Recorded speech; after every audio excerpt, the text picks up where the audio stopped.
you wanted the best, you've got the best podcast, the hottest podcast in the world. The Chris Voss Show, the preeminent podcast with guests so smart you may experience serious brain bleed. The CEOs, authors, thought leaders, visionaries, and motivators.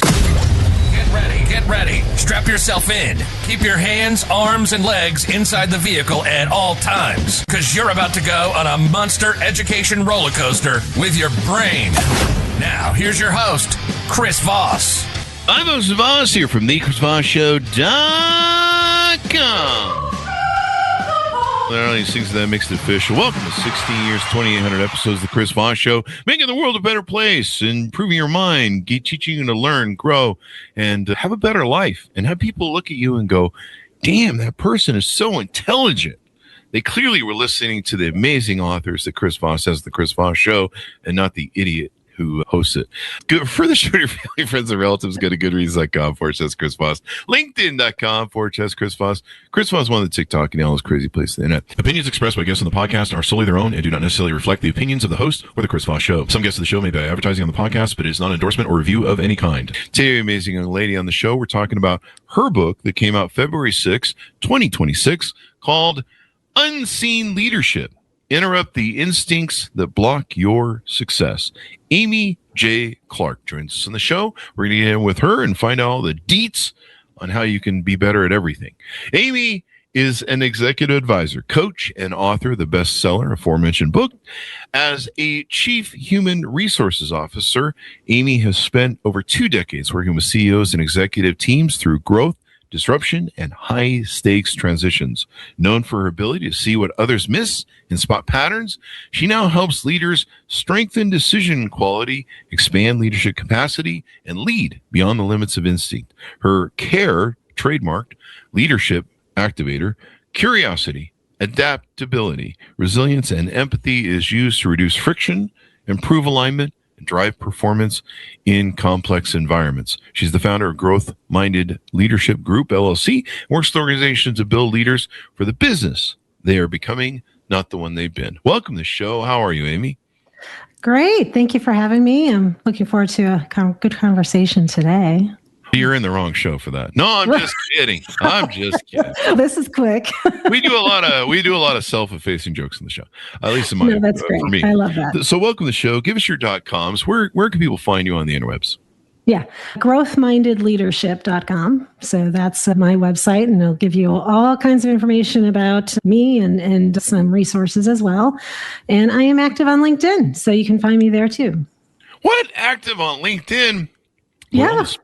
All the smart people are active over there. That's such a great place. That's the place Social to be. Social media really turned into a stew of poo. Can I say that on the show? Sure. Stew of poo. So I'm putting that on a shirt. But, LinkedIn is great. So give us a 30,000 overview. What's inside this book, Unseen Leadership? Yeah. I think about this, and if we think every era we've experienced has tested leadership. So we can go back, the Great Depression before our time, 9/11, the housing crisis, financial crisis, certainly COVID. 2020. And today. I'm not sure what's going on, but it's not good from what I hear. Yeah, it's exposed really that leaders are working from yesterday's playbook. And I've seen it for myself too, and this is the moment we're in right now. I mean, we were talking about AI just a few minutes ago before we went live here, but so many forces, including AI. We have the different generations in the workforce, deregulation, the economy, geopolitical, all kinds of things. I mean, the list is endless today, right? What it's doing is it's exposing a gap between leaders who are still working from yesterday, from their instincts and trusting them, and to those that genuinely have evolved. And there's a gap that is widening fast. What has been interesting in my work, I have seen the most successful leaders struggle. They're struggling now because the instincts that made them successful are now working against them. So unseen leadership is the practice of interrupting those instincts before they interrupt your relevance. Because what I talk about in the book is that irrelevance becomes a choice. And I think about this, I'm like, who would choose to be irrelevant? Of course, we don't deliberately do that. We do that through some choices that we're making in the day to day. And really, it disrupts those instincts that are limiting you and activates the practices that expand you. And it's certainly urgent right now because AI hasn't really created it. It's more has relieved, what we're seeing right now, and where leaders have stopped growing and they're trying to figure out, how to meet what this moment is and what the future is going to be. That's what this book is. It's not only a mirror, but it's a roadmap. Yeah. We've talked about this ad nauseum on the show, not ad nauseum, but a lot on the show. Yeah. Some people may think, Chris is going to say it again. But, there seems to be this, the old world Peter Drucker. I don't know if I can fully blame him, but I'll throw him under the bus. He's not around. But he wrote some great books, folks. That old world sort of stick and carrot thing where do what we say or we fire you. Put a gun to your head and go until morale improves, no one will get hurt. And, that seemed to work for, a lot of generations, but, the millennials kind of became this group that were like, we want to serve a higher purpose maybe, or we want to, feel better about what we do, just doing work for the sake of work and just rudimentary, spinning widgets back and forth or something. And, I think Gen Z dug in deeper to that thing. Maybe Gen Alpha will as well. And so you kind of see some of the things that you and I talked about between your bio and in your intro, more emotional intelligence being needed and more reason for existence and purpose to be incorporated into the job scene where it's, do I really love what I do? Yeah. My grandfather was a welder at Union Pacific. I think he loved what he did. He was like for 40 years. I was just in the building. That's why it's top of mind. And I don't know that he ever truly loved it. I think he loved helping people, and he loved welding for his church, and he would weld all the chairs that would break and stuff. But, now it's more a thing of people are looking at stuff and going, do I feel personally fulfilled doing the work I do? Is that on point with your research? Yeah, it absolutely is. When I think about growing up too, though, my parents and even, extended family would say, you got to make sure you go to college, get that corporate job, get a job, 9 to 5 or trade, whatever that is. You need a stable job, steady paycheck, the benefits, all that stuff. And, and in our generation, you just went through that. What I see now is, certainly, yes, our younger generation they're looking for purpose. Work is not the only part of their life. Although we spend most of our time at work, we want it to be something that's connected to who we are. And even if it is, like you said, manufacturing the widgets, we want to know what that's for, and we're interested in different ways of doing it. And so you're right. The idea of, when I think of leadership, the Peter Drucker time, or even, around that time, and the leaders I grew up with, it was like this command and control, and being very, very specific on direction. You go do this, go do that, right? And, we had this sense of, okay, we know what we need to do, and then we're just going to go home. Those are the things that we do. And so I think it comes down to this younger generation wanting to feel like they are part of something. Because the other piece to this is the relationship between an employee and their manager is one of the most important ones. And that's the pivotal one that has that person making the decision of whether they're going to stay. And, and you mentioned emotional intelligence, and I will say emotional intelligence is probably, is more important than IQ. IQ, you can't develop, emotional intelligence, you're working with people, you're influencing people day in and day out. And that's one thing you need to make sure you do have, and you're working to develop, particularly for these younger generations. Yeah. And I would also say, just for also too, when I think about, McKinsey was doing a study, and, when they talk about executives are already seeing significant skill gaps, but one of them is emotional skills are going to be rising, and the need for social and emotional skills. And so, this is a time we really need to be thinking about that. I even noticed here on your sheet, your one sheet, you were recognized among the top 50 Thinkers 360, that's one word, thought leaders. That's a brand from my understanding, Thinkers 360. Yeah. So congratulations for that. Thank you. No, thank you very much. Yeah, you're certified as Visionary Leadership Master Coach through Dr. Oleg Konovlov's Visionary Leadership Institute. Yep, that's right. So you're really smart then. You're very smart. I flunked second grade, so I can't even pronounce smart. In this book, you get into several details about talking about instinct. What are some of the errors or omissions, or what is instinct about, and how does that sometimes work against us? So when we think of instinct, we're born with them. We're born with, the instinct to survive, the fight or flight, right? Mm-hmm. To protect ourselves, our family. It also comes along with, we want to avoid things that are conflicts sometimes, or, and protect. So that comes into our connection with people in the day-to-day in our leadership, because we automatically think about it. When you think about leaders that you've had or your own default, we like to have a sense of control. We like to have a sense of certainty, that we kind of know what the outcome is going to be. We lean on getting things right and needing to feel like, I better have that answer, or how am I going to look to somebody else? And then we lean on this idea of, I feel like I need to be valid. I need other people to know that I'm smart. It feels good to know that you're being valuable. People want to be useful. But what happens to that is, even the most successful leaders, as we kind of go through in our career, success creates these patterns, these patterns of thinking, of making decisions, and they're based on these things like, yep, I grew up, I kind of know what I need to do. I'm shown I know the answer. And then when you get into a leadership role with people, that is no longer, the prime thing that'll continue your success, because now people are relying on you to help them be successful. And so it is less about what you know and how you can bring out the brilliance in other people, how you can show them what they're capable of doing. Yeah. And so we need to let go. We need to let go of those things. And it's really hard, because we're just sitting here. I'm proud of it. And I want to be clear here. It doesn't mean we forget those things, right? It doesn't mean that they don't matter. What it means is, how do you use them now to grow a team?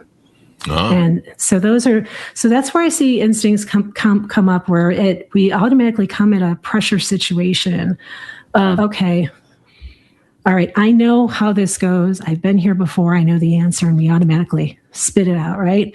But what if those group of people in that room had other ways of seeing it? And so now you're drowning out others, and your sense of confidence, while it feels good to you, can cause others to feel like, okay, I don't think I'm in a place to question this or bring out my thoughts. And so that's where, I challenge the notion of, let's think about what these instincts are costing you and costing the people around you.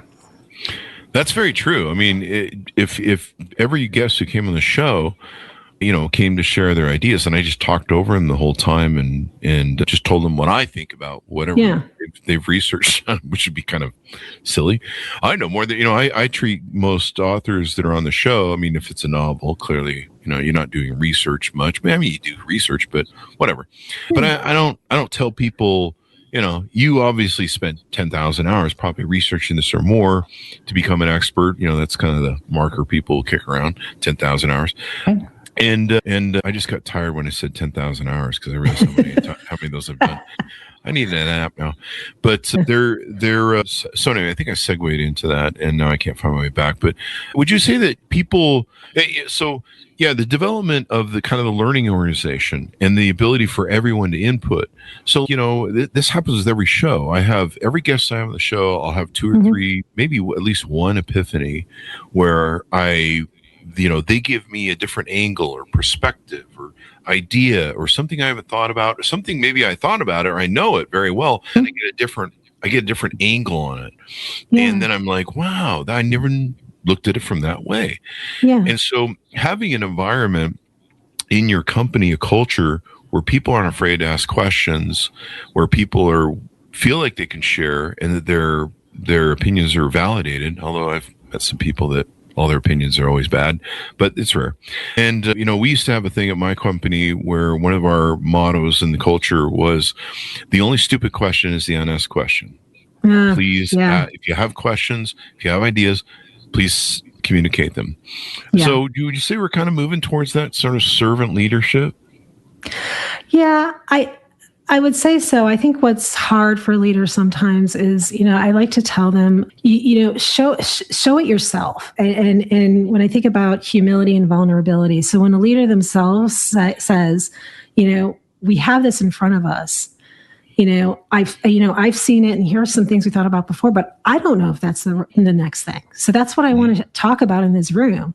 Immediately opens up the space versus if you say, yeah, we had this last time, here's what we did. And, here's what I'm thinking, how do you see those steps playing out? Those are two, because people are just like, all right, they've already made that decision. So now I've got to think about steps, even though I have a different idea. So I like to, talk to leaders about this concept of unlearning in public. And unlearning means that you are then interrupting these ideas of, okay, I've been here before. I know how this goes. I have the answer. I'm here to be the leader and have the answer to saying to people, I think I know what to do, but I'm not quite sure anymore. Or, this is what we're looking at, and here are the signals I'm looking for. You want people to get a sense of how you think, because what that does for them is it gives them that feeling of safety of, I can do the same, and they're learning from you. But builds trust. Yeah. Oh, absolutely, for sure. And I think, some leaders just have a hard time doing that because they often believe that people, need or want to be directed by their leader. It's really interesting because that's what they had. That's how they felt. And it's, again, this generational thing where now it's, don't walk in with assumption, question them. Yeah. Yeah. And, really think about the people you have in front of you and all that they can offer. Because listen, one thing behind unseen leadership is that your influence lasts beyond you being in the room, that things continue to work without you. That is the biggest responsibility we have as a leader, that things continue moving without us. And if we're not working towards that, then we're doing a disservice. Definitely. There's a recent story someone told in the show, and they told a story about how, we were talking about how companies don't walk their talk. They'll put all of this fluffy language and, the stuff you're talking about. And then the CEO or the board and top employees will behave otherwise. And they think that people don't see through the bullshit of the issue, right? We're a company that's moral and cares about we care about our employees. Our employees are family, but 40% of you are fired tomorrow. My family. But this whole notion that you can just PR over everything, you've got to be able to walk the talk as a CEO, as a leader. And really, you're looking at people, you hire people to be resources for you and to do things. But a lot of times, like you say, sometimes they feel locked into maybe a job title. I can't contribute. I can see how we could save a lot of money for the company over there in that department. But I don't work there. It's none of my business. No one cares about money. Whatever sort of regulation they're putting on themselves.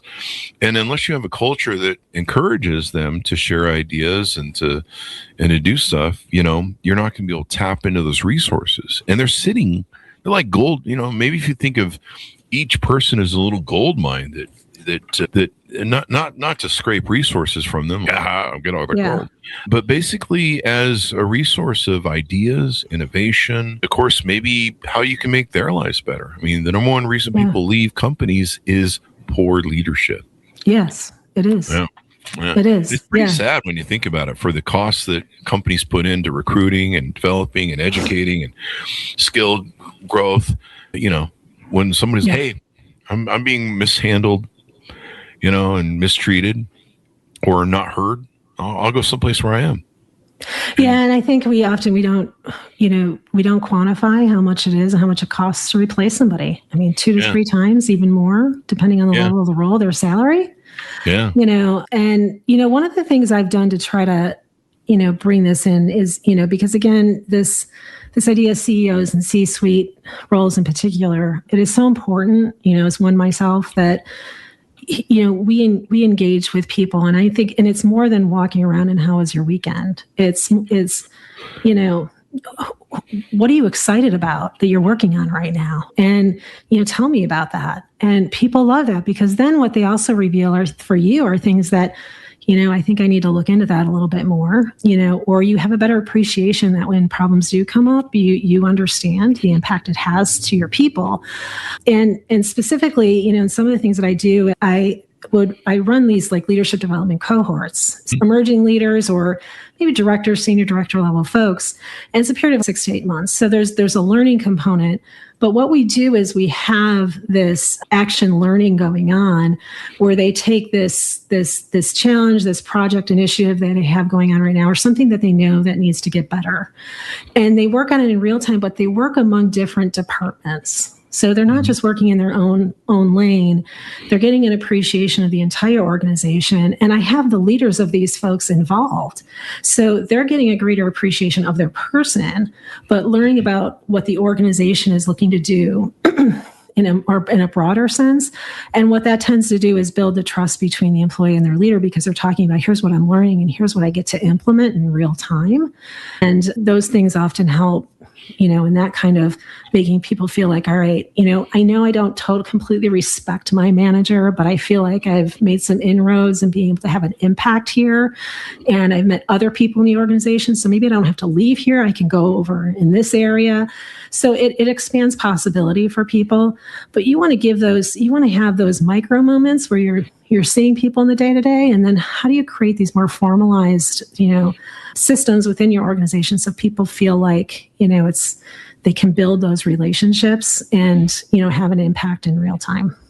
Build those relationships. One of the things I read early on was Peter Senge's book, The Fifth Discipline, and it helped me want to build learning organizations. I found that learning organizations where people can have, what you've discussed, the open-mindedness, the awareness, the listening to others, making sure the environment is free, because a lot of people don't realize you create sometimes these bully environments where if anyone speaks up with an idea or innovation or just about anything, they get shot down, and then they get shamed sometimes. Where it's like, "Oh, that's a stupid idea. Are you a stupid person?"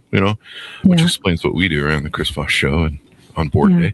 But if you create that environment, then no one's going to speak up. No one's going to say, "Hey, someone should oil the machine because it's about to blow a gasket." Right? They're just going to go, "Whatever, man. These guys don't seem to care about anything I tell them, so I'm just not going to tell them." I was in that place. And, for those listening, if you're in your stage of your career where you're wanting to get into, executive kind of level, I remember, a situation I was in my first executive leadership team meeting. I wasn't at the executive level, but I was leading talent development culture areas at the time. And we were gathering the team to go over all things, survey results and culture survey results. And so I was going through that and stating my position and setting up for a discussion. And, and I named one of the areas of the culture survey of where we needed to work, and that it was a pivotal moment, not just for the people in our organization, but those around the table. And I remember to my left, one of the leaders sitting in the chair turns to me and says, "Amy, be careful what you say." And at the moment, I had a lot of things in my head that I'm not going to say here, but I have some of them too. What the fuck? I do remember, I'm feeling it now. Like I feel this like visceral effect, like this heat going up my face. And I'm like, oh crap. What did I just It's kind of almost a sabotage thing, really. But the thing is and I'm like, what did I just say? Because, I completely I was blindsided, and it felt like I was just like, trapdoor, you're out. And, and I go back to that moment because I think about how I recovered, and I didn't really respond to it. I redirected after a few breaths of saying, let's have the open discussion, Yeah. And so I remember that though, and it stuck with me. It obviously still sticks with me, because what it did is it had me from there. I edited myself quite often. Really? Because I did. It really impacted me. Yeah, it really did. That's a perfect example of capping off what we've been talking about. That's the thing. I mean, I was a VP at the time, and and at that point, I'm like, oh my God, my career is over. And I really felt, because every single person on that executive team sat there, and they were the decision makers about my future. And so you think about those things. And I remember I went to talk to a mentor after. It took a while. And I said to him, I was really shaken by that. Yeah. And I really appreciated how he approached it with me. He says, okay, so say you're going back to that situation. What would you have done? Like, how would you have done it? And now that I think about it and the practices that I talk about in my book, I probably would have said, I would love to hear how you see it. Yeah. Put them on the floor. How do you see it? Yeah. That's a my lot nicer than I had have... in my remedy in my brain. Mine was a baseball bat. Yeah. But, I've learned, the people who block you and, and what they do and what they don't do. And, I've had my share of lessons where I've reacted just as emotionally as they did. And I've learned I don't need to meet the energy of the other person, even though they are not the kind of leader I want to be. I have a choice of how to move it. But my instinct at that point was to protect myself and run away. And I think those are learned things you have over time. Yeah. One thing I learned a long time ago, and I'm, experience every day, frame is really important. And sometimes people are trying to take frame from you when they do stuff like that. They're trying to interfere with your frame and take frame. Whoever is frame is the leader, right? And when someone sabotages you like that, because to me, that's a sabotage. That's a projection and a sabotage. Whether they really know or believe that's what they're up to, whether it's insidious, it's still insidious, right? Because it evoked the response that you want and the scarring that took you a while to get over that you took to other organizations. And, this is what people do. Eventually they don't say anything in an organization. They just kind of keep their head down, do the little work there and go home. And they're just like, I don't want to contribute more or say nothing because I just get in trouble when I do that. I bother. I think I've been laid off from a couple corporations when I was very young because I offered a bunch of ideas. And one time I wrote management like this big thing of how we can improve the place. And part of it was for promotion to a job that had become available. All right. Wonderful discussion there, Amy. Tell us more about what you do on your website and how you do it and some of the services you offer there. Yeah. So I partner with CEOs and their heads of HR, particularly as they think about, the strategy that they're looking to deliver. And they're realizing leadership isn't quite at the level of ambition that the CEO is looking for them to be, meaning that they're not ambitious, that they're ambitious rather, but their capacity to meet that isn't quite there. And so it often happens in times, certainly what we talked about in the very beginning, where, perhaps you're in a growth stage. You have a strategic shift in your organization, new leadership in your organization, a new product line, all of these kinds of things. But for some reason, you're not seeing that executive team as cohesive. And so I offer, executive coaching for that, developmental sessions for that, and then, keynote, those kinds of things for those organizations. But I'm also an author, as you've said, and, enjoy the thought leadership and putting that out there, whether it's on LinkedIn or through my books. I noticed one of the activities you have there, or services on your website, is CARE Leadership Activator. Yeah. Tell us a little bit about that, if you will. Yeah. So the CARE Leadership Activator is really part of the practices that expand you. And it really what helps you interrupt these instincts that we've been talking about in real time. And they are based on what I have learned separates the good from the exceptional leaders, the things and how they approach situations, particularly under pressure and uncertainty. So it's curiosity, adaptability, resilience, and empathy. And it's really ways of expanding your thinking capacity, to meet the moment that you're in. And, so I can go through a little bit of each of them. When we think about curiosity, we all know, we're curious people. We want to learn more, but it goes deeper than that when we're thinking in terms of leadership and business. For instance, we're not satisfied with the first answer. We want to make sure, Yeah, it's good. First answer isn't always the full answer. And also, there's this one thing I just love to compare it to when I think about it. So speaking of, we just had this recent shuttle to the moon, right?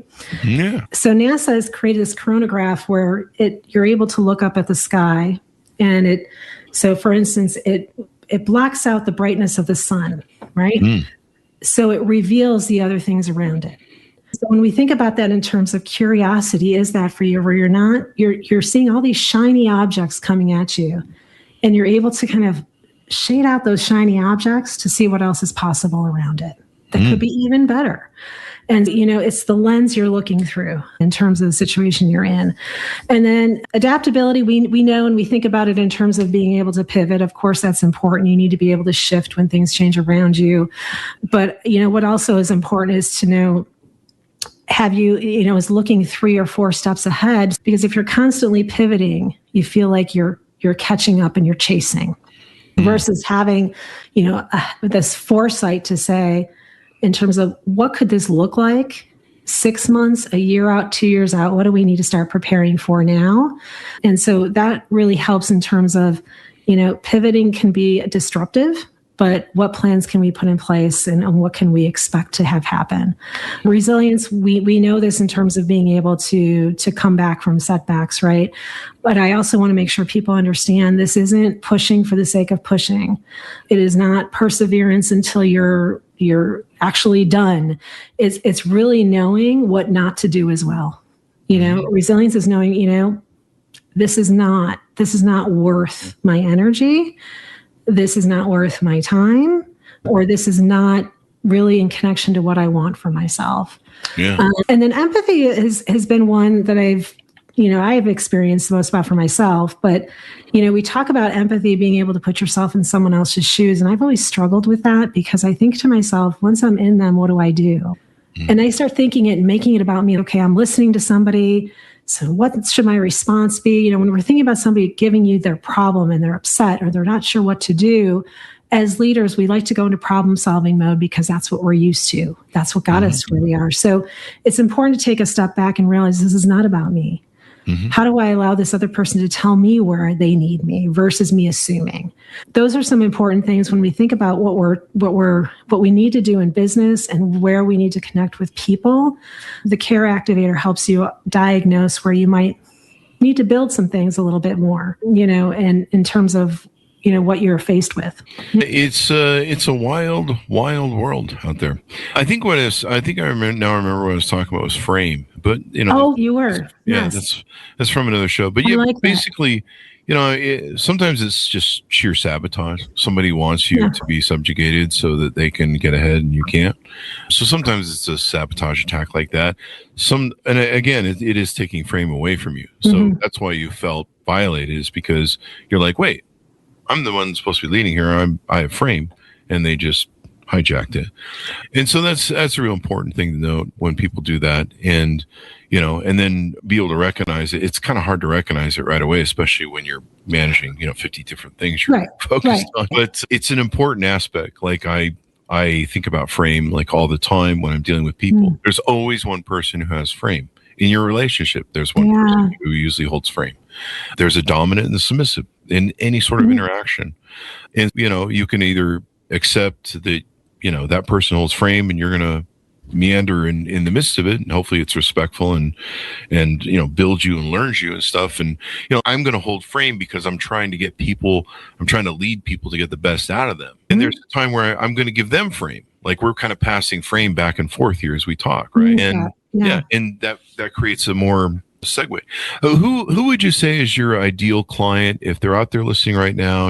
We go out, we love LinkedIn. Who out there is your ideal client? Is there a minimum sort of net worth or executive title, or who is that for you? Right now, I'm talking to CEOs and heads of HR because they're seeing the broader view of what's going on in the business and some of the pain points and the friction points that are happening.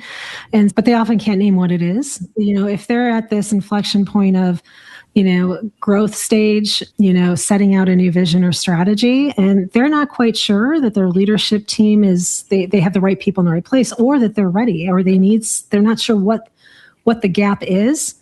Those are the folks I work with to help them diagnose what that gap is and help fill it in a variety of ways. And those are the folks I'm talking to, mostly in businesses that, maybe 7,500 or less employees that, are, you can see the impact of that much quicker in terms of the business change you're looking to make. In any industry, I've worked across manufacturing, highly regulated financial services, nonprofit organizations. And so that experience gives me, some depth and breadth into what I can bring there.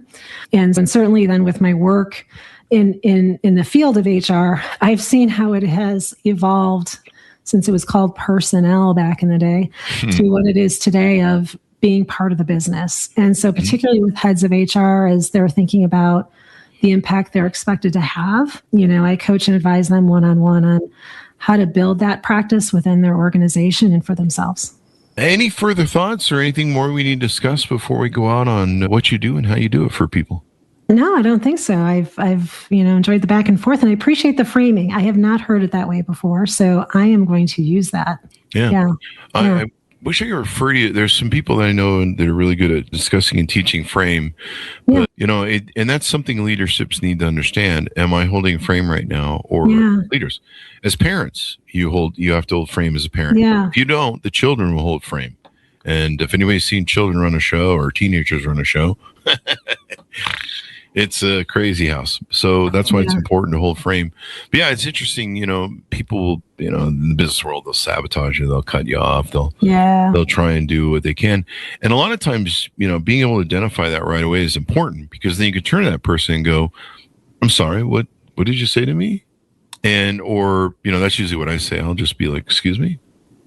Or, I'll put them back on the point of the back foot of, I've recognized that you've tried to take frame from me, and I'm holding frame, and now you're going to have to explain yourself instead of me. The other thing that I think about, and if this were going to happen to me today, be careful what you say. Why is that? Why is that? Why is? That's why I'd say back to that person. If they said, be careful what you say, why is that? Yeah. What's on your mind? Again, putting that in their place of, because you're right, taking the frame from me, but by asking that, I'm actually taking it back because I'm influencing where the conversation is going. So yeah, you live and learn in those situations. It was a good learning moment for me, for sure. Oh yeah. And now you can teach other people not to be hijacked or sabotaged. Right. It's really, and a lot of times too, it's projection. So it is. And that's kind of part of the frame battle too.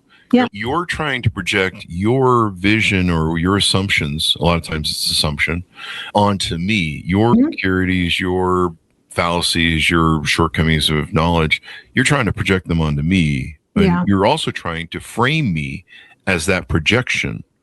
And I'm not that projection, unless that's the projection you want. But the fact they're interfering is obvious, trying to take frame back. Yeah. Yeah. Anyway, great discussion, Amy. Wonderful to have you on. Very insightful. Thank you. Yes. And give us your .coms one last time as we go out. Growthmindedleadership.com. That's where you can find information about me and my book. And then you can find me on LinkedIn. Yep. Thank you much, Amy, for being on the show. Folks, pick up her book wherever fine books are sold. Stay in those alleyway bookstores because you might get mugged. I had to get a tetanus shot the other day because I got stepped on a nail in one of the alleyway bookstores. Whoa. What is Chris doing on weekends? Order it up wherever fine books are sold. Unseen Leadership, Interrupt the Instincts That Block Your Success, out February 6th, 2026. You can even say with that title that, interrupt the instincts that block your success, like that guy interfering with you and, saying, watch your words. Yeah, watch your words. Yeah, perfect example. Anyway, thanks for tuning in to everyone. Go to goodreads.com/Chris Voss, LinkedIn.com/Chris Voss, Chris Voss, one, the TikTok, and all those crazy places on the internet. Be good to each other. Stay safe. We'll see you next time. You've been listening to the most amazing, intelligent podcast ever made to improve your brain and your life. Warning, consuming too much of the Chris Voss Show podcast can lead to people thinking you're smarter, younger, and irresistible sexy. Consume in regularly moderated amounts. Consult a doctor for any resulting brain bleed. All right, wonderful show, Amy. We'll be going